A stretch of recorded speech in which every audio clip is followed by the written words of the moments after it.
Hi guys, today I'll be teaching you how you can change margins in Google Docs. Open up your Google Docs in your web browser, either through the Google Mail or through the Google Drive. As you can see, this is a Google Drive. So to open up the Google Docs from your Google Drive, you click on the multiple dots at the top right hand of the screen.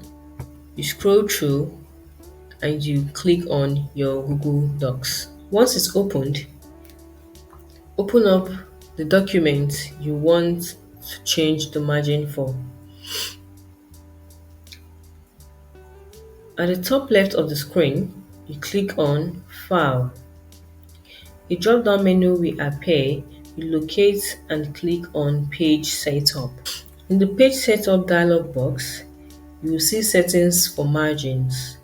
So here you can choose to change the top, the bottom, the left, the right. You can also change the orientation of your document. It could be portrait or landscape.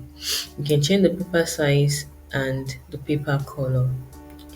So once you're done, you click on the OK button below the dialog box and the changes will be applied to your document.